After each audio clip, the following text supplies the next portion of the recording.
Okay, let's begin the program now. Good evening, everyone. On behalf of Faith Communities Go Green, I welcome all of you to our third program today, which is a part of a series of virtual programs that we are hosting this year. My name is Becca Desai, and I'm co-leader of the Education Lifestyles Working Group, which is one of the 3 working groups of Faith Communities Go Green. I'll be your program host today. My working group's co-chair, Kyle Vath, is also here today, and he will help us out with the technical logistics of our program today. Thank you so much for helping me out today, Kyle. So, dear audience, welcome, and let's begin the program. Our program is titled Adverse Effects of Climate Change on Human Society. Our world, which has been standing on a crossroads for some time now, regarding fighting the multiple challenges confronting humanity, the most pressing one being climate change. But the impacts of climate change vary greatly between countries and population groups. This climate crisis is a deeply unfair one, with the poor being disproportionately affected. The negative impacts of climate change are more severely felt by poor people and poor countries. They are more vulnerable because of their high dependence on natural resources and their limited capacity to cope with extreme climate change. In our program today, our speakers will first talk about the adverse effects of climate change on human society, and then about the solutions we all can be a part of. A lot of what you'll hear from our speakers today, plus more, has been put together by us in a very nice educational and action-oriented toolkit for your use. You can look out for that toolkit in the chat box, which Kyle will be placing several times today, so you can save the link or download it on your devices. Before I go on to introduce my guest speakers, I'd like to request that we let our speakers speak undisturbed. And if you have any questions or comments throughout their presentation, please put them in the chat for us to address the Q&A part of this program. Also, please keep your devices muted for now. Thank you. And now it's my great pleasure to introduce our guest speakers to you. Caroljean Willie, a sister of charity of Cincinnati, who also goes by CJ, holds a Bachelor of Arts in Sociology, a master's degree in reading, and a Ph.D. in multicultural education. She has extensive experience working cross-culturally throughout the United States, the Caribbean, Africa, Europe, Asia, South and Central America as an environmental educator, teacher, trainer, and cultural diversity consultant. Before becoming program director at EarthConnection, she served 2 terms of office as the NGO representative at the United Nations for the Sisters of Charity Federation. And she still continues to work with the microfinancing projects in Africa. Welcome to our program, CJ. Thank you. And now I'll introduce our second guest speaker, Kathleen Downey. Kathleen Downey has been a family physician for 43 years.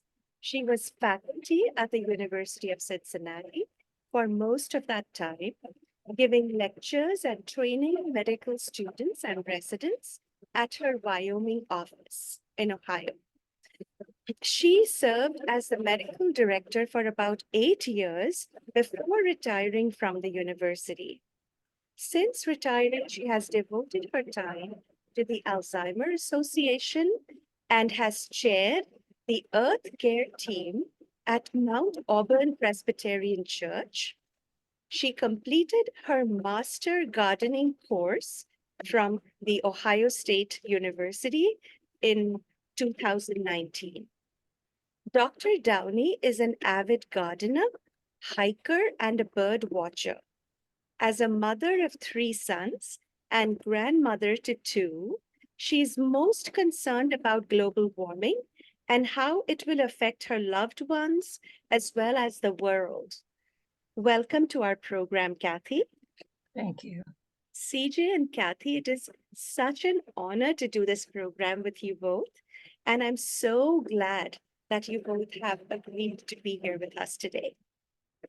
So let's begin, CJ and Kathy, by first sharing with our audience the problems, the adverse effects that climate change has been having on human society. CJ, I'll first begin by asking you my question. As a sister of charity, you have traveled to so many countries around the world. You have worked with diverse cultures, especially as an environmental educator. Can you please share with us how adverse effects of climate action are affecting the lives of people around the world, increasing poverty, illiteracy, malnutrition, immigration, and such factors that is hitting the hardest on millions of people in our world, especially the poorest people?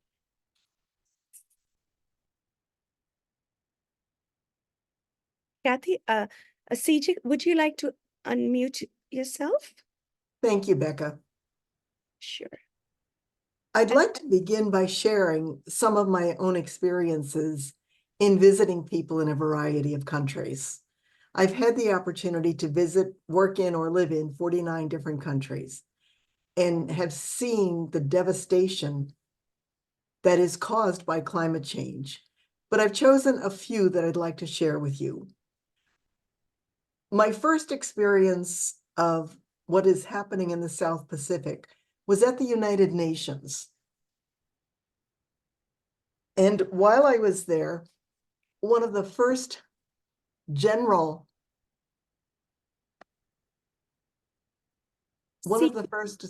assemblies that I had attended. CJ, you can tell me when to change the slide. Okay, go back. I thought we were doing the introduction first. I'm sorry, Becca.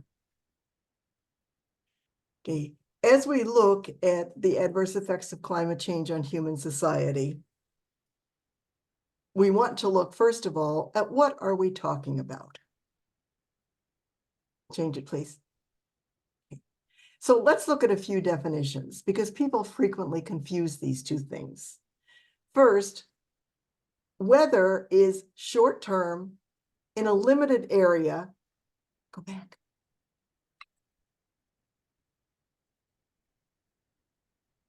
It can change rapidly. It's very difficult to predict. It's what's happening outside your window right now. Climate, however, is long-term over a wide area. It involves seasonal changes measured over long spans of time, the average over many years of observation. Change, please. When we talk about global warming, and that is the term we were using very frequently for a number of years, and global warming is the average temperature of the Earth's climate. It's the long-term rise that is occurring.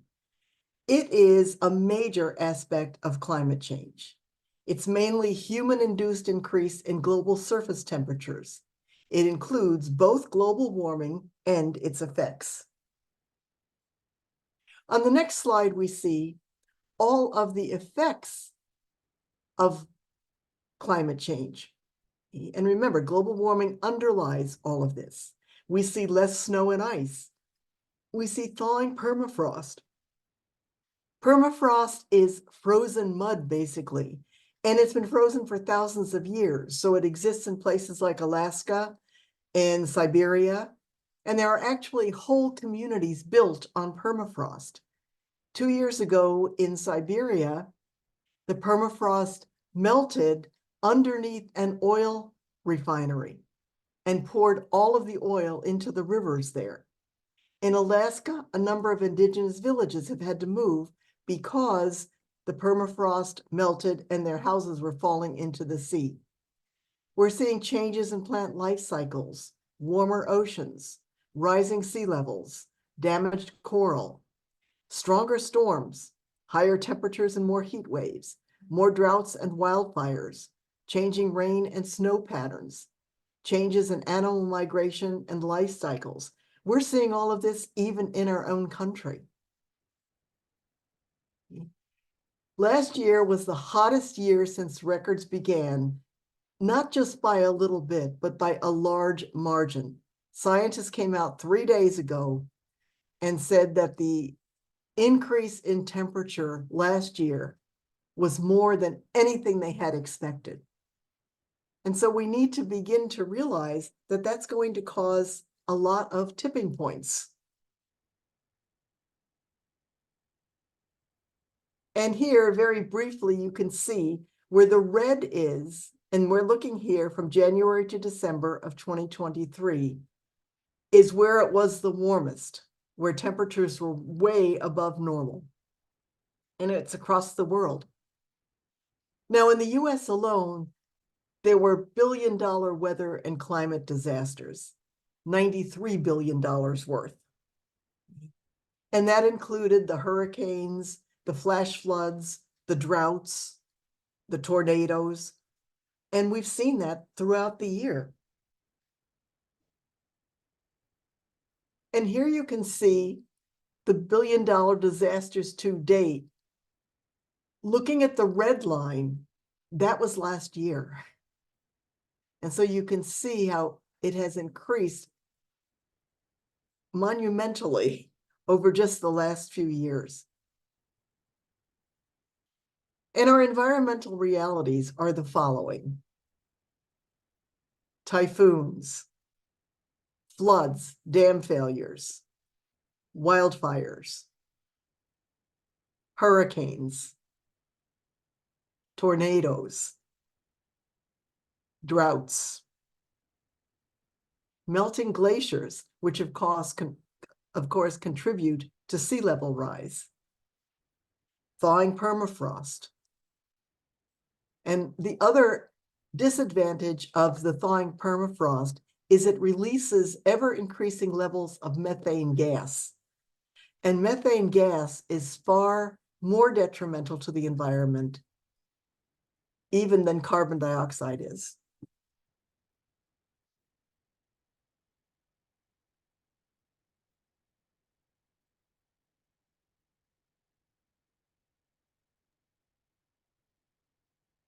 You're muted, Becca. Kathy, I'll come to you with my question.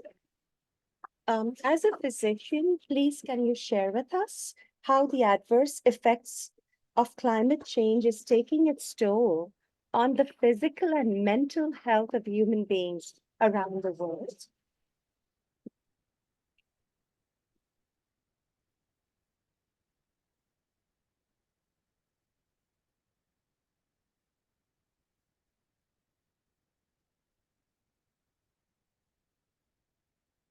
All right, you can go to the next slide. So I'm going to discuss several aspects of how the increase in the ambient temperature of the world and pollution is affecting people and animals and plants, including the effect on pregnancy, drought, what effect that has, the increase in hurricanes, diseases spread by insects and bacteria, food and water insecurity, waterborne diseases, growth in children and brain development, and the effect on the lungs from pollution. Next. So we'll start with pregnancy. Next. So what we know is that an increase in temperature by only a very small amount decreases fertility. And I'll show you a slide in a moment. But it also increases prematurity in hotter climates. And what we know is premature babies often have effect on their mental development, their ability to nurse, and therefore leading to more malnutrition. A mature baby has much healthier lungs, and premature babies often have underdeveloped lungs and breathing problems. In a nation such as ours, we can put a child on a ventilator. You can't do that if you're poor and don't have access to health care. The bowel requires a full term to develop, and premature babies often have diarrhea and become dehydrated. And when you're premature, you also are more vulnerable to diseases. What we know is the hotter it is, the more eclampsia and preeclampsia there is. Now, eclampsia is a condition that a mother can get that causes high blood pressure, damage to the liver and the kidneys, swelling of the legs, but it also causes seizures. And often in places where women cannot get health care, that means death to the mother and child. In our country, we're able to monitor women in the preeclamptic stage and give them medicines such as magnesium, but that's not the case in many parts of the world. And I imagine everybody who's viewing this has heard of Zika virus. Zika virus can cause severe birth defects, including the complete undevelopment of the brain. The mother gets no symptoms, and the baby often has life-limiting brain development and spine development. I will just say the Zika virus peaked in Central America in 2015-16 and has gone down since then. But during that time, it actually, people in small parts of Florida and Texas also had Zika virus. Zika still affects people around the world, particularly in India, in Indonesia, and Singapore. Next.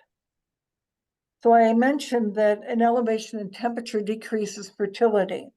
Complicated slide, but I'll explain. So at the bottom, you see 18 degrees centigrade. That's equivalent to 64 degrees Fahrenheit. 29 degrees centigrade is 84. So that's a 20 degrees difference. What we know is if the average temperature is 20 degrees higher in a country, the fertility is decreased by 0.5%. And that's significant. Another, just to put things in line, Cincinnati's average temperature is 72. Sub-Saharan Africa is 89. So our fertility rate, based on nothing more than the temperature, is 0.5% higher than those living in sub-Saharan Africa. Next. Next slide. So we're going to talk more about severe tropical storms. So as CJ indicated, severe increase in temperatures causes more water to evaporate into water vapors over oceans. And this increase in water vapor significantly increases the number of hurricanes per year and the severity of the hurricanes. Hurricanes kill people in many ways. The most common ways it kills is actually drowning people, but also causes buildings to collapse, electrical lines to come down and cause electrocution. People can't return to where they're living for long periods of time. It's not like things are fixed overnight. And so people are displaced and don't have access to the meager supplies that they do have. Roads are knocked out, so there's further difficulty getting medical care to people that live in hurricane areas. And a lot of people that live on the coast depend on boats to fish, and that's their means of getting food, but also the way of making money. And often their boats or their docks have been destroyed. So it makes a huge impact on people. Next. Look at these beautiful children, but look around them. Okay. That's okay. Hurricanes and tornadoes also cause a lot of standing water. And standing water breeds mosquitoes and mosquito-borne diseases, which I'll talk about later. Certainly the poorest population, go back, please. Back. The poorest populations in the world are more likely to live in housing that is not propped up on pylons and built out of top-notch materials. They're more likely to be clapboard and succumb easily to the gusts of wind and the gusts of water that knock them down. Next. Now we're going to talk about the opposite, droughts. Next. Land that is not coastal is prone to droughts as the air temperature increases, and small bodies of water dry up quickly. The poorest in the world are forced to get their water from drinking and bathing from contaminated bodies of water, meaning that the same place that their cows and horses may defecate is the same place that they're bathing and getting their water. And this increases the risk of bacterial infections of the gut.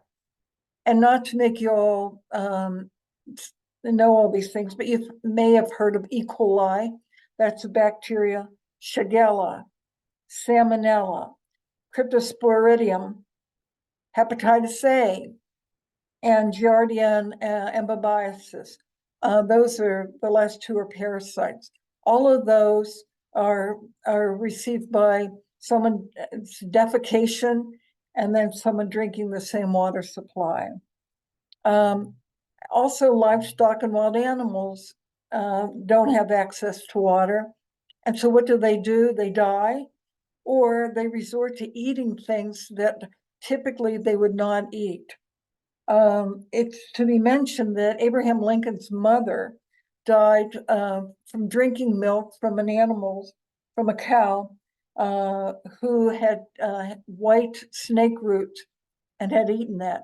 Normally, cows and horses would not eat that because it's bitter. But when there's nothing else to eat, they're going to eat it. It contaminates their meat and their milk, and the people that consume it or drink it die. I would also say that when people are resorted to drinking water that is contaminated from oil, from different factories that have collapsed because of storms, that water is contaminated with chemicals, heavy metals, fertilizers, and pesticides. So obviously very dangerous to those folks. Next slide. Mosquitoes. Keep going. Well, mosquitoes are vectors for many diseases. Particularly the Aedes aegypti is the mosquito that carries malaria parasite. And yes, it lives in tropical countries at this time. However, as global temperature rises, there is a risk that the mosquito will move further north into temperate zones. And at the present rate, by 2070, Tennessee, North Carolina, and other states in that area will have 4 months of mosquitoes bearing malaria. Standing water from hurricanes, again, are advantageous for the breeding of mosquitoes. What we do know is with the hotter temperatures, mosquitoes breeding is lasting longer.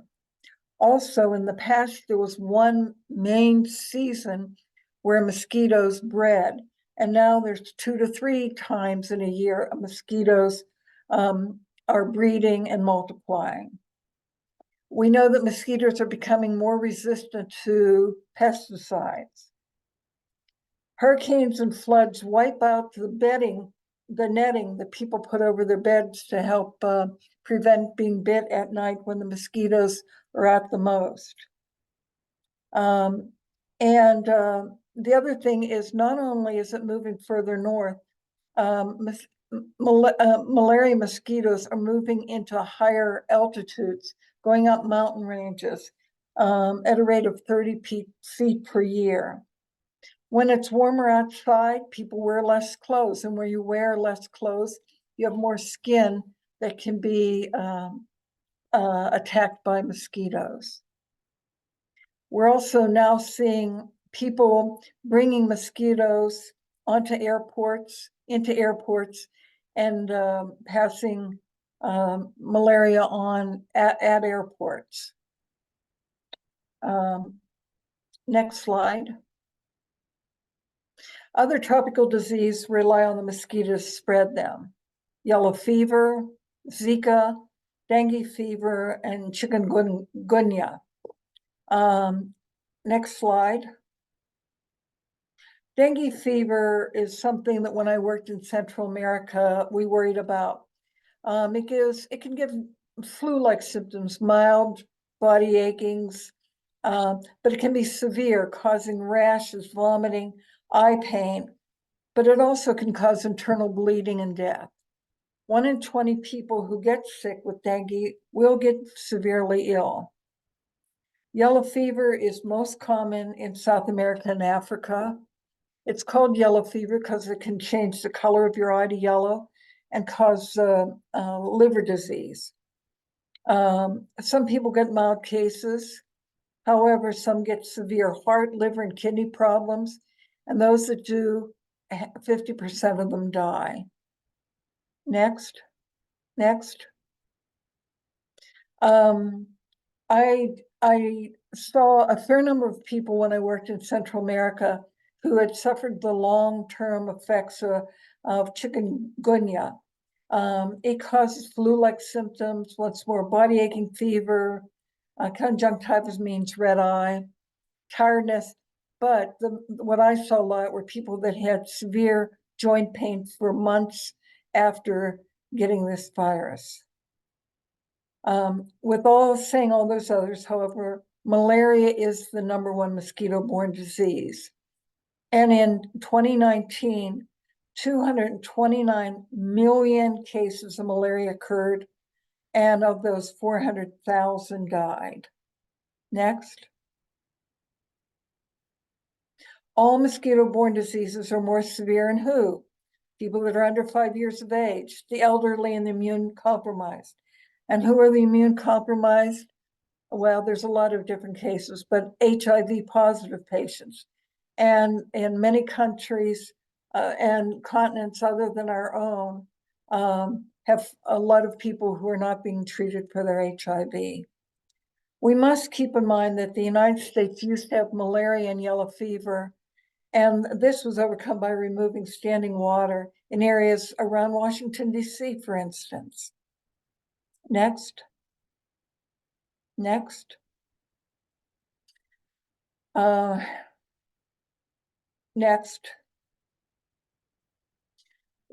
Children that get parasites often develop anemia, a lot of stomach pain, diarrhea, and malabsorption.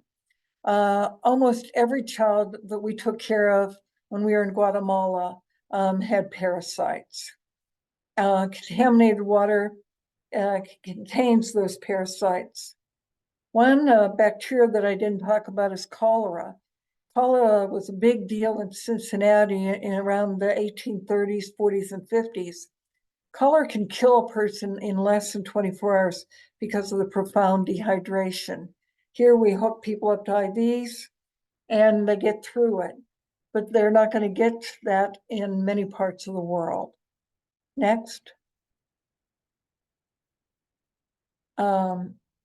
600,000 children who are under the age of 5 die yearly because of polluted water. And 1 in 3 children worldwide do not have access to clean water, a profound statistic. Next. Next. Many parts of the world have limited access to a variety of food because of not having water. In Guatemala, many children that I saw had little access to meat, fruits, and vegetables.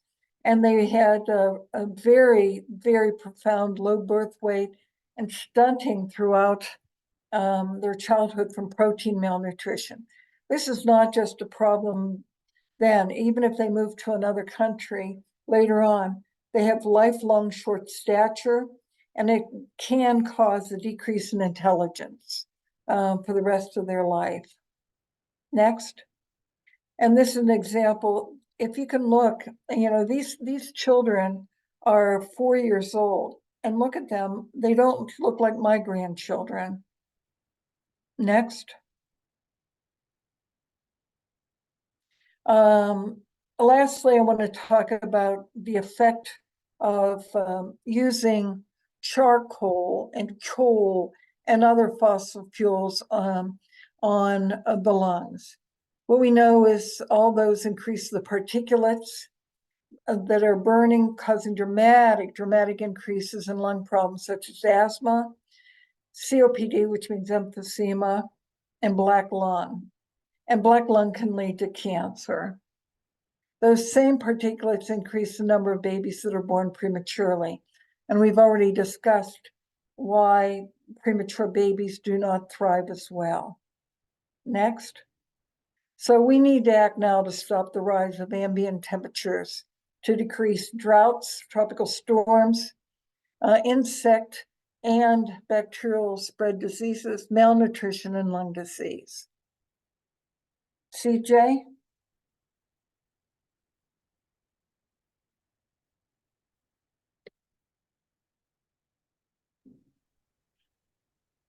I'd like to talk a little bit about what we are seeing. I mentioned in the earlier part of my presentation the idea of tipping points. And what we are seeing are tipping points. And what happens when we see those is they are irreversible. So as we look here at this model here, it's called the donut model of economics. It was put forth by an economist, Kate Raworth. And she said, in the center of that donut is the social foundation of any community. So you need food, health, education, income and work, peace and justice, political voice, social equity, gender equality, housing, networks, energy, water.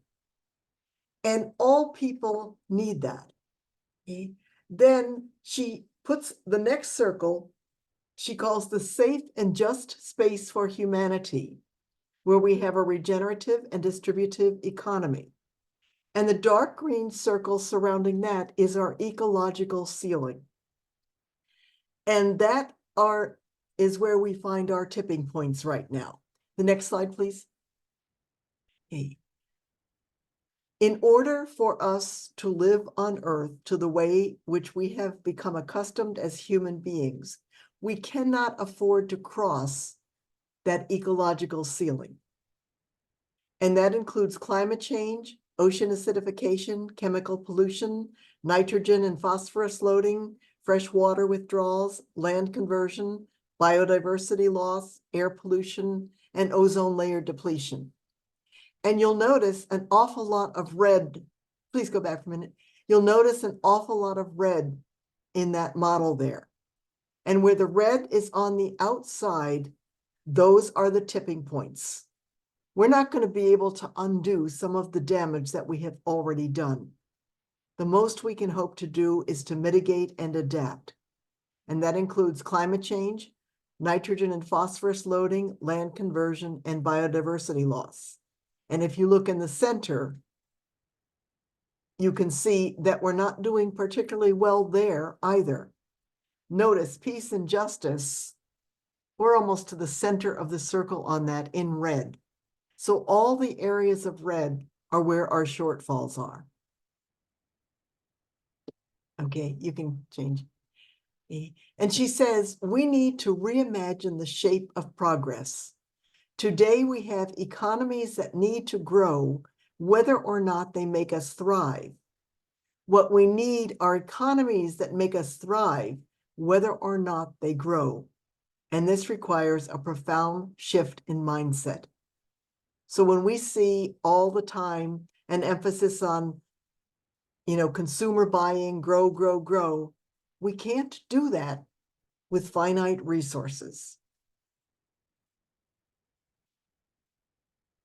So we have a real serious problem with climate change, poverty, and refugees. These are the realities.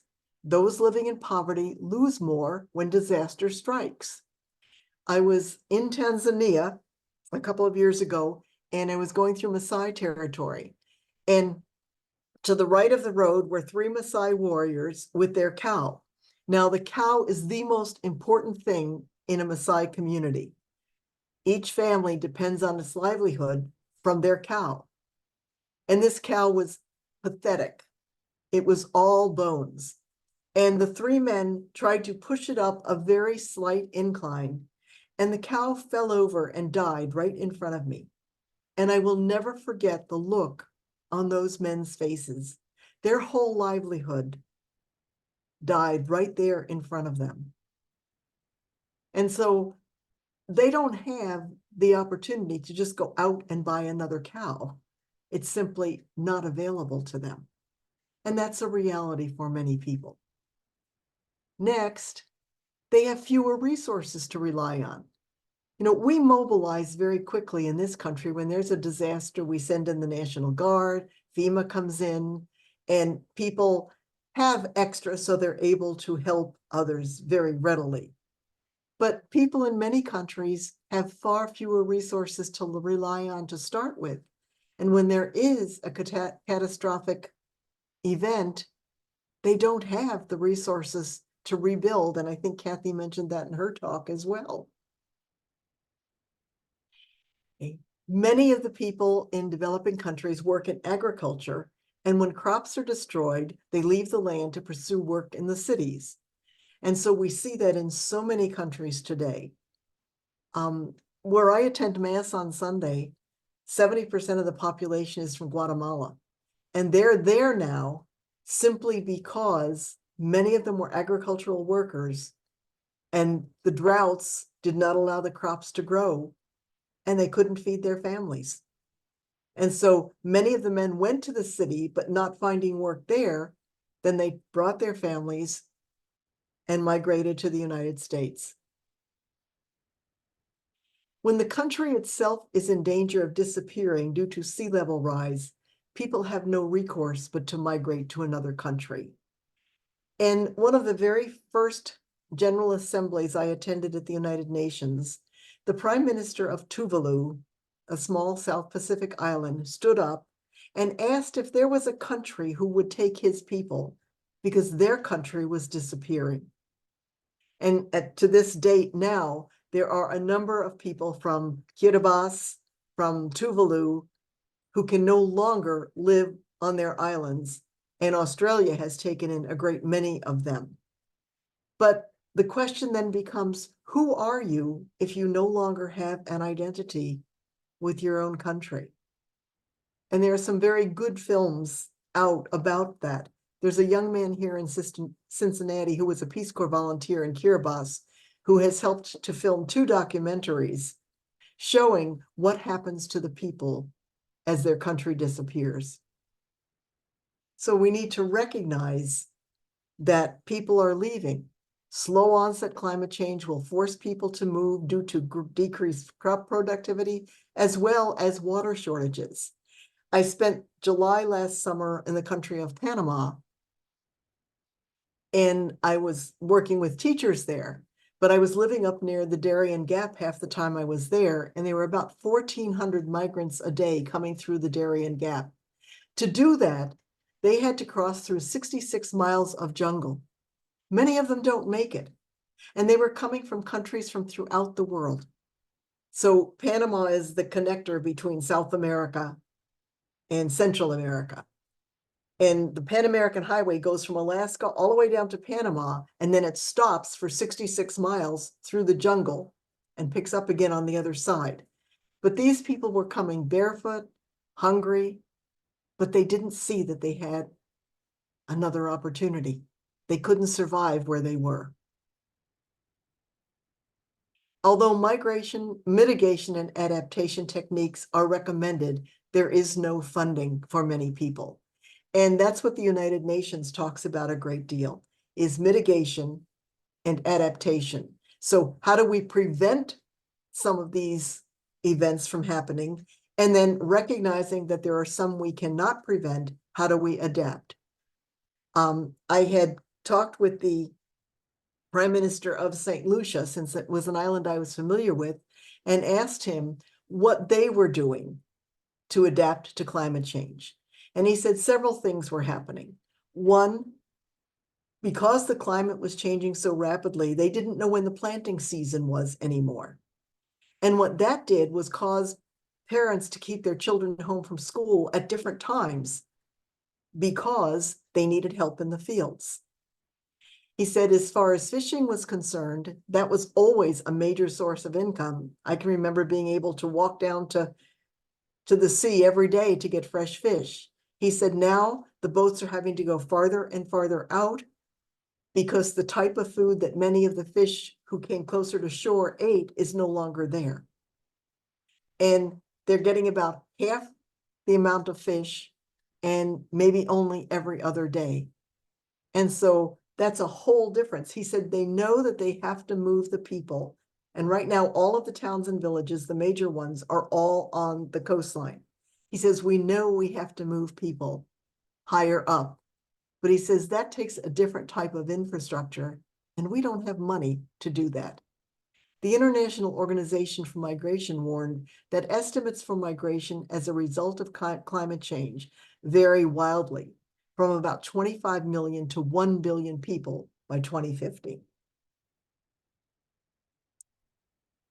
General Omar Bradley, a World War II general, said this. He said, we live in a world of nuclear giants and ethical infants, in a world that has achieved brilliance without wisdom, power without conscience. We have solved the mystery of the atom and forgotten the lessons of the Sermon on the Mount. We know more about war than we know about peace, more about dying than we know about living. And I think we can say a great deal of that is happening today as well. At the very bottom of that slide was a quote from Secretary General Ban Ki-moon, and he was the Secretary General all of the years that I was at the UN. And the statistics he gave, one of the statistics that he gave us that really stayed with me was that 1 year's global military spending could pay the United Nations budget for 732 years. Now think about that. 1 year of military spending could pay the United Nations budget for 732 years. Imagine if we put more money into development and less into war, how we could transform the world tomorrow and prevent and mitigate a great deal of the effects of climate change.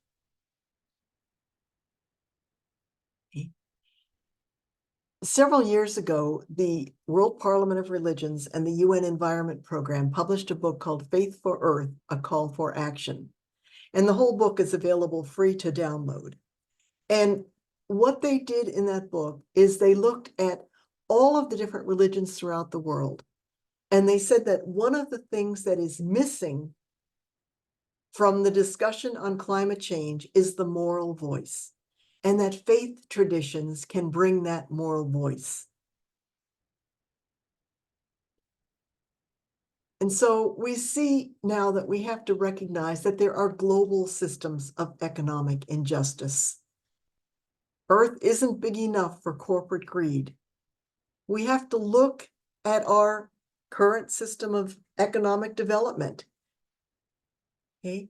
Capitalism has many positive aspects, but does it work for everyone? And can we make it better? We have to look at that. Sociologist Anthony Wallace says that we are at a revitalization moment today. He says there are 4 stages. The first is serious individual stress, and we certainly see that in our society today. He said the second stage is alienation everywhere. And we are certainly seeing that in the polarization that is surrounding all of us right now. We're not even able to talk with each other. We're alienated one from the other. He said stage 3 is that people agree there is a problem, but not how to cope with it. And I think that's where we see ourselves today. We certainly know that there is a problem, but we honestly don't know what to do about it. He says, but there is a stage 4, and that's emergence of a new world view and the restructuring of old institutions to enable it. And so I think what the UN was trying to say is the emergence of that new world view can certainly be precipitated by faith traditions working together to restructure our old institutions to enable a new world vision to emerge. Václav Havel, the president of the former country of Czechoslovakia, said, "What could change the direction of today's civilization? It is my deep conviction that the only option is a change in the sphere of the spirit, in the human conscience. It's not enough to invent new machines, new regulations, new institutions. We must develop a new understanding of the true purpose of our existence on the earth. Only by making such a fundamental shift will we be able to create new models of behavior and a new set of values for the planet." So a change in consciousness. So avoiding the most serious damage requires transforming the world economy within just a few years. Estimated damage could cost $54 trillion, technically possible to achieve the required changes that are necessary. But at this point in time, it's politically unlikely. And I think this cartoon here says it well. There are the world leaders. It's settled. We agree to sign a pledge to hold another meeting to consider changing course at a date yet to be determined. We don't have time to wait. I attended the International Climate Summit in Rio de Janeiro and listened to world leader after world leader say what a critical time we were at. And yet, at the same time, but you do something, not me. Fortunately, the Sustainable Development Goals did come out of that conference, but they're not being enacted in every country, and certainly not in ours.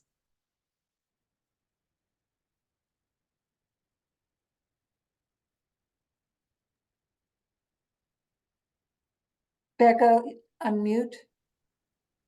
Thank you so much, CJ and Kathy, for presenting the dire state of, so many countries in the world that is being caused because of climate change.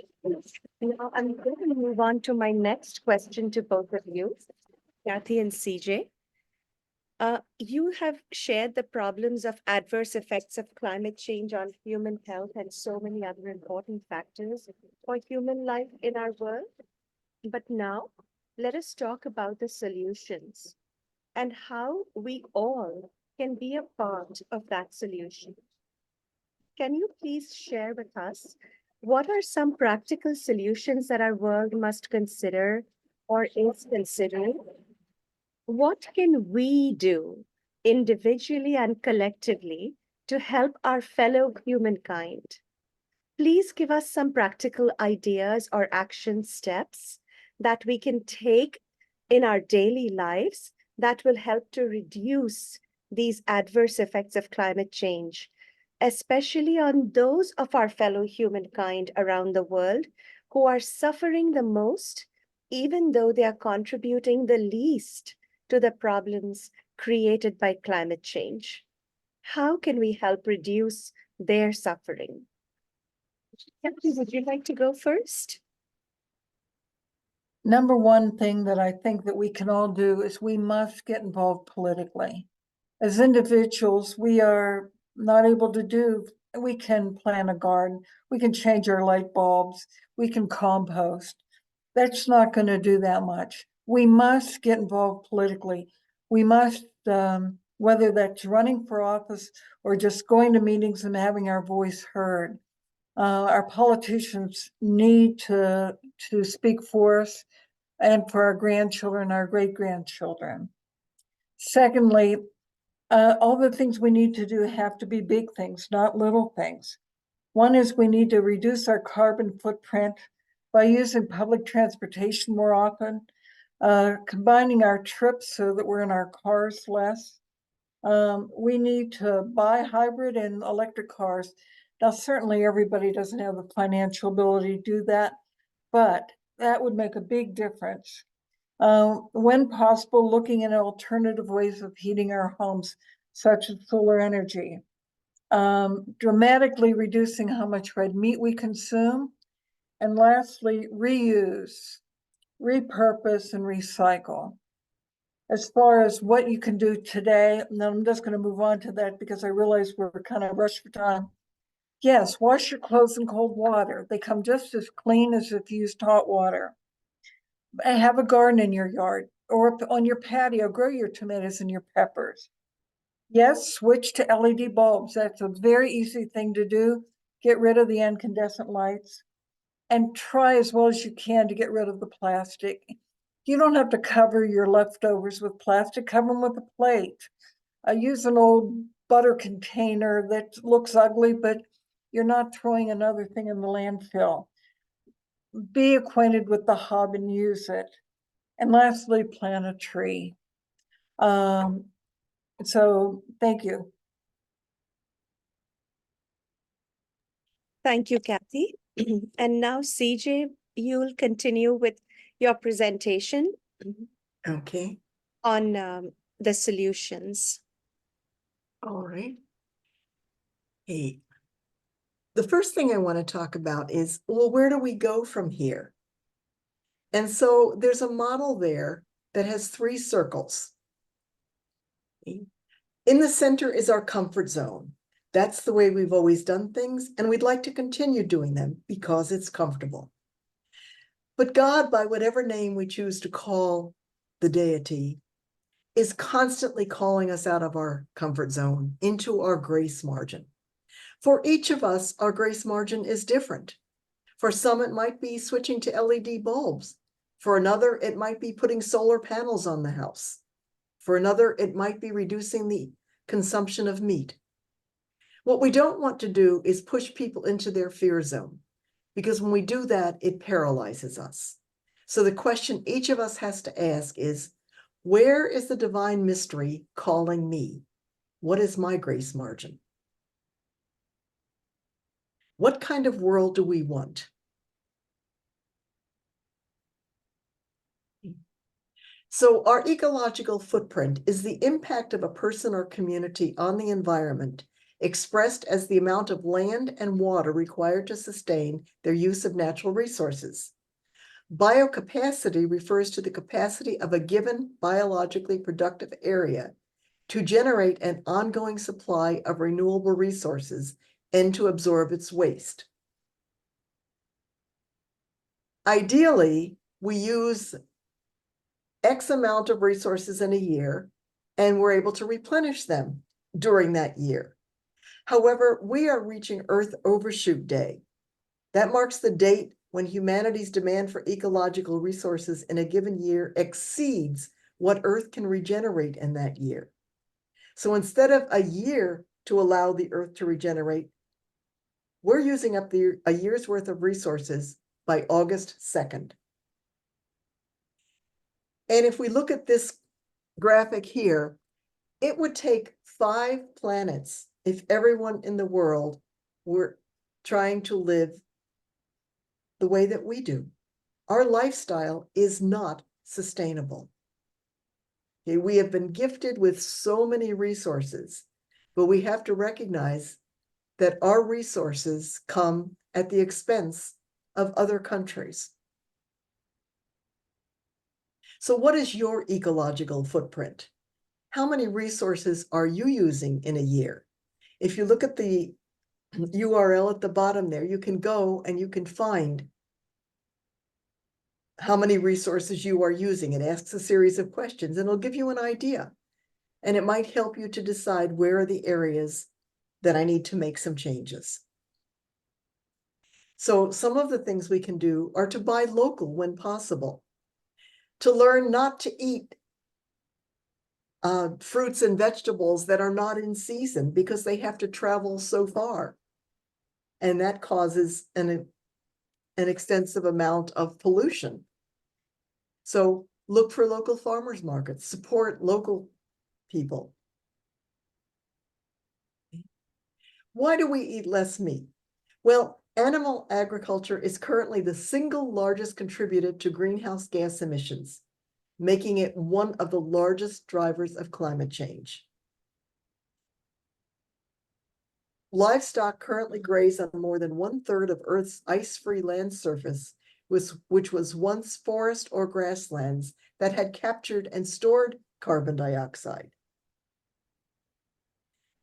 It's a major cause of water pollution, contaminating drinking water, causing toxic algae outbreaks in local waterways, and killing fish. And a plant-based diet also has personal health benefits. The overconsumption of meat in our diets increases the risk of obesity, diabetes, cancer, cardiovascular disease, and other chronic issues. So do simple things. Kathy's right. Simple things aren't going to change the world, but we have to begin somewhere. And so let's look at what we can do. Shut off your computer or put it to sleep when you aren't using it. Take a shorter shower. Did you know that reducing your shower time by just 1 minute can help save over 1,000 gallons of water a year? Turn off the lights when you leave a room. Carry reusable bags when shopping so that we don't have to use all of that plastic. Countries like Rwanda, if you bring a plastic bag into Rwanda, it's a $300 fine, and they have managed to eliminate all plastic bags. We also can do that. Use refillable travel mugs or water bottles. Turn your cell phone off at night. Turn down the thermostat. For every degree lower you turn down your thermostat, you'll save up to 3% on heating costs. Print less, use double-sided when you are printing. And as Kathy mentioned, recycle. And she did mention the hub. If you are not familiar with that, Cincinnati Recycling and Reuse Hub is located on Evans Avenue, and they take multiple things that Rumpke will not take. If you go to their website, you can find all of the things that they are able to take. I was there a week ago Saturday, and there were about 50 people bringing their recycling materials, which is great. Compost. Learn about renewable energy sources and what can you do. As a congregation, the Sisters of Charity built a brand new building last year, which is now 100% net zero. It's both solar and geothermal. Now, not every house can do that, but look at what is available. What kind of is solar available? These are wonderful tree-shaped wind turbines, which are now along the Champs-Élysées in France.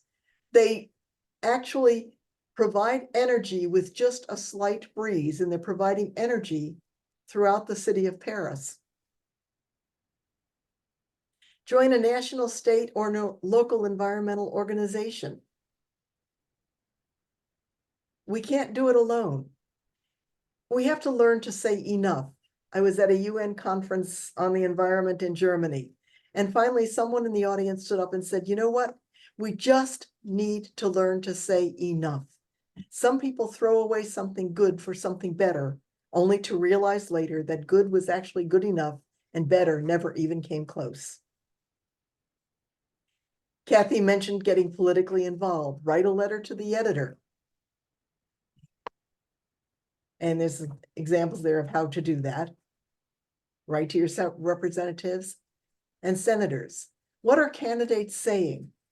I put this equally sacred checklist up here. Network is a Catholic social justice lobby, but they have put out this equally sacred checklist, which asks you to ask the kinds of questions that we are concerned about. It doesn't tell you who to vote for.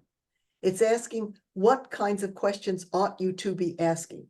They're going to do a workshop on May 18th at our place here in Delhi at our environmental center to help people to really reflect on these questions and learn what we can do politically.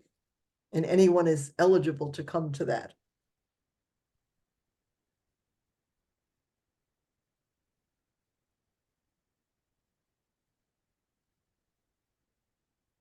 So now we'll open up the meeting to Q&A.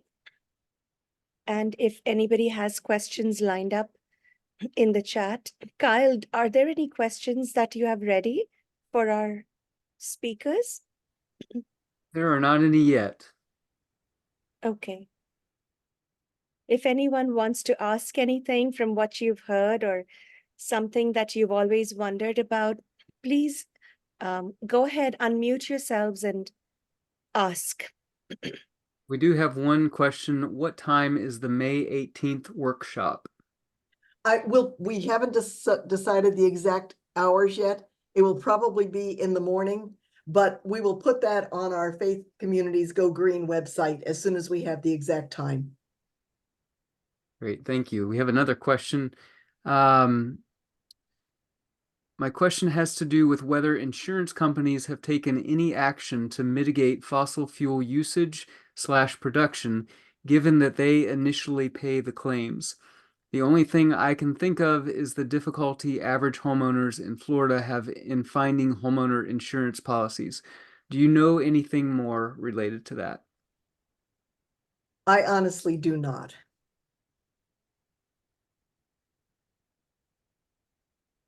That is all the questions we have right now. Can I ask a question? So CJ and Kathy, has anybody done research on how much our taxes will go up by in the future if all these disasters keep happening over and over again? You mentioned $93 billion, but do you have any estimate of what our children and grandchildren can expect to have to pay in the future? Well, I think one of the slides I showed, they're talking about trillions of dollars. Yeah. And it has to come out of our pockets because the government has to take care of them. Exactly. And that's why it is so important at this point in time to really work with our legislators to help them to understand how critical this issue is. It's not a hoax. It's very, very real. And it's cheaper to do the right thing than it is to let it continue. Exactly. And we need to really bring that up as we are looking toward the elections and really make sure that we keep asking the right questions.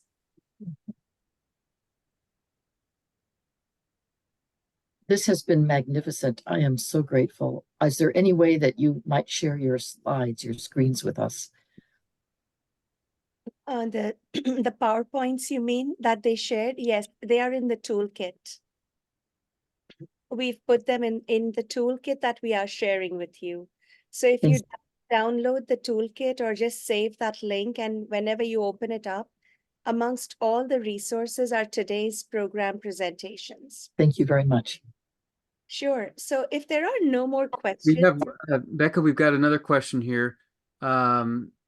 Well, I guess it's more of a comment. It just says our children and grandchildren will pay with their health as well. So not just I think what's implied here is not just with the cost and taxes, but also cancer, infertility, and disease was the comment here. It looks like we have another comment here. And green teams, Joanne mentions green teams are important for bringing action. And if you're not familiar with what a green team is, we have some resources on our fcgg.org website that talks about green teams. And these are groups of committed individuals at our places of worship that are focused on caring better for creation. And so encourage you to reach out there and look at those resources on green teams. Thank you, Joanne. And remember that even the United Nations is saying it is really critical for faith communities to take an active role. And if you look at that, just a glance at that Faith Communities Go Green initiative, and I can put a PowerPoint on that in our toolkit as well. Every religious tradition talks about the importance of caring for the environment. Yep. And imagine what we can do if we work together. Amen. And Janelle makes another comment here that I will mention here. She says, the power of the wallet is very strong if a person does not feel comfortable advocating politically. That's a great point. And then stop buying from companies that do not care for the environment. And Joanne also mentions that the presentation itself and the recording from tonight's presentation will be on the fcgg.org website shortly or soon. Pope Francis, in his encyclical, which is a letter to the people of the world, on the environment, one of the things he said in that I think of every time I go shopping is that buying is always a moral consideration, not just an economic one. Mm. That's a very powerful statement. There's another question. Is there a resource for finding out companies that we shouldn't use? And I'll just comment briefly on the idea of money and investing. We had a presentation a few weeks ago on fossil fuel companies and other companies that are harming the environment and how many of our investments often go to those. And there were lots of resources mentioned in investments. But I'll ask the panelists if you all know of any companies that may have something related to that on companies to not buy from. Nestle, do not buy from Nestle. Yeah, and buy things that come closer to home. Local businesses, if possible. Also, a lot of these answers to the questions I'm hearing, you will find on the Eco Challenge website. And I've put the Eco Challenge link in our toolkit, inviting you all to join our Faith Communities Go Green team, because next month is Earth Month. And from 1st April to the end of April, the whole world is joining hands in doing this Eco Challenge. And we have formed our own Faith Communities Go Green team. So you can join and do as little or as much as you want in that Eco Challenge. But even if you don't do all the actions that are listed in there and just read through the website, you'll get a lot of answers to the questions I'm hearing today. Becca, does everybody know how to get to the toolkit? Yes, we've placed the link several times in the chat. All they have to do is click on it and it should go on their device and then they can save it. And it will also be on the FCGG website. So if you go to our website, which is www.fcgg.org, you will see our toolkits from the last 2 programs there already. And this one will be placed within 2-3 days. Kyle, are there any more questions? Joanne just mentioned that we will be having a booth, as I know many of the other faith communities here will have at the Earth Day event at the Blue Ash Park. And so we welcome you to see us there as well. Okay. When is that? On Earth Day, which I believe is April 20th? 22nd. 22nd. Yeah, but I think summit is on the following weekend, Saturday. Yeah, April 27. Yeah. And we're at booth number 15. Come look for us. And we will have signing for the citizens, not politicians, petition to get on the ballot voting for fair districts. Very important legislation. So this is Blue Ash, April 27th, correct? Yes. Correct. Okay, And I thank you. just put a link to it in the website where you can find out more information in the chat. Great. You all have so engaged yourselves so well. Now, before we end the program, I would like to give an opportunity to both our speakers to give us their closing thoughts. So Kathy and CJ, what message in closing would you like to give to our audience, which they can take home with them and which will inspire us all to begin doing something today to make a change in our world for the better? Each of us can do something. Where should we begin? Kathy, would you like to go first? Well, I incorporated that in my talks. I'm going to let CJ finish this. But I do want to thank Becca for organizing this. And CJ, I learned so much from you.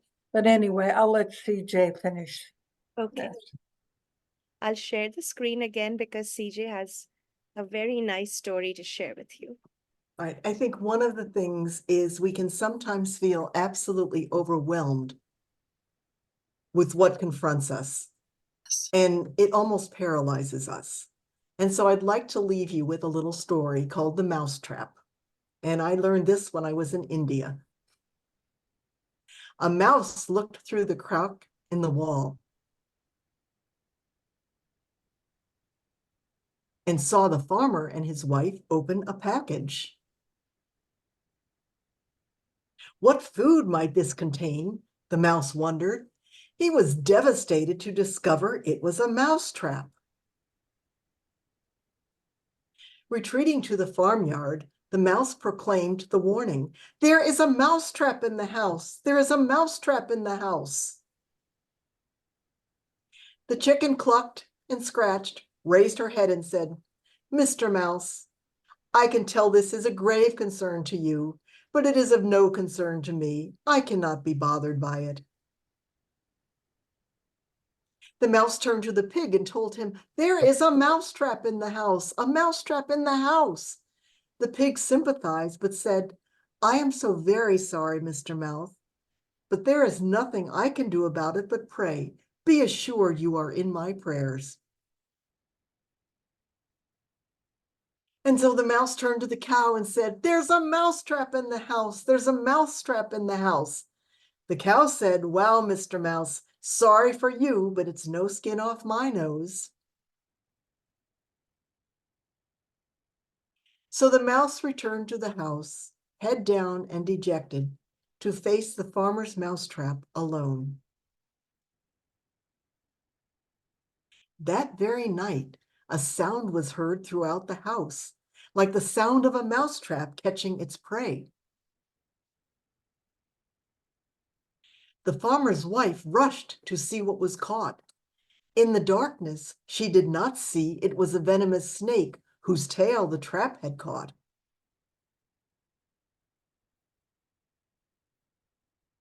The snake bit the farmer's wife. The farmer rushed her to the hospital, and she returned home with a fever. Everyone knows you treat a fever with fresh chicken soup, so the farmer took his hatchet to the farmyard for the soup's main ingredient. But his wife's sickness continued, so friends and neighbors came to sit with her around the clock. To feed them, the farmer butchered the pig. The farmer's wife did not get well. She died. So many people came for her funeral, the farmer had the cow slaughtered to provide enough meat for all of them.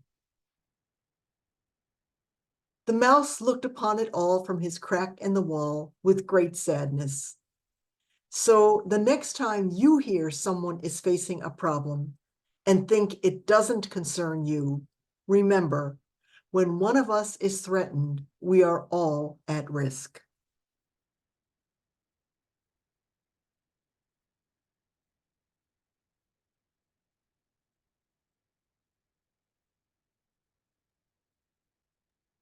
Good night, all, and thank you so much. This was wonderful. Becca, you're muted.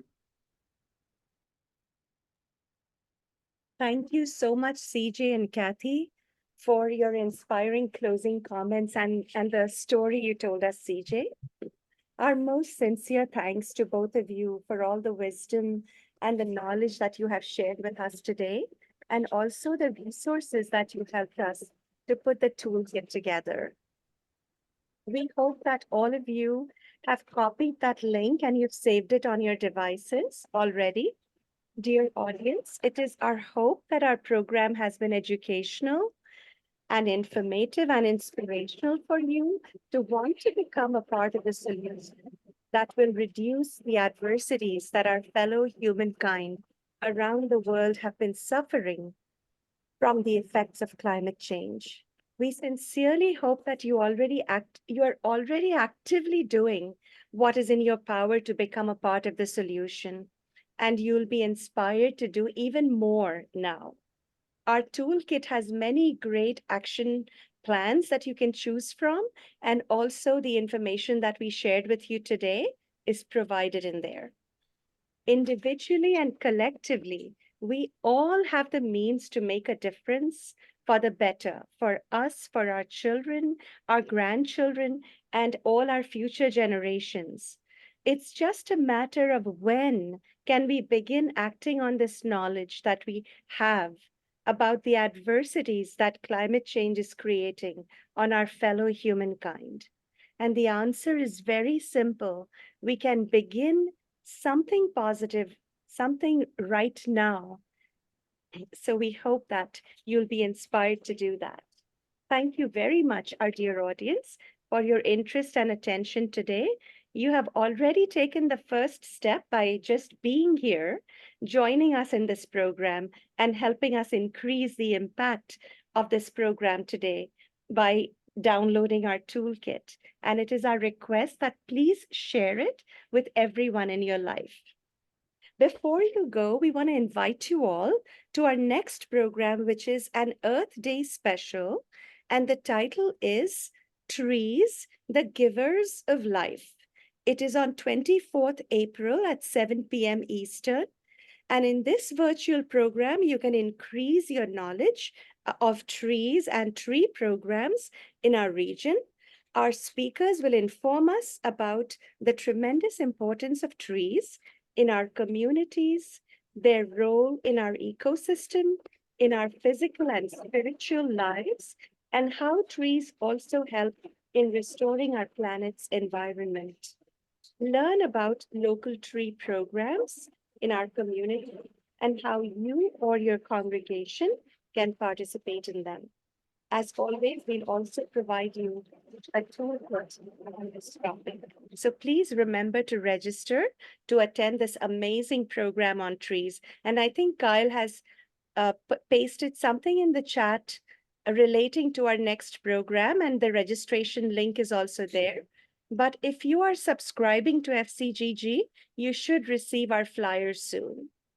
On behalf of our Education Lifestyles Working Group, Kyle and I would like to thank the co-chairs of Faith Communities Go Green, especially Joanne Gerson, who is right here with us, for encouraging our working group to bring these valuable virtual programs to you. So on behalf of all of us from FCGG, thank you once again and good night. We hope to see you next month.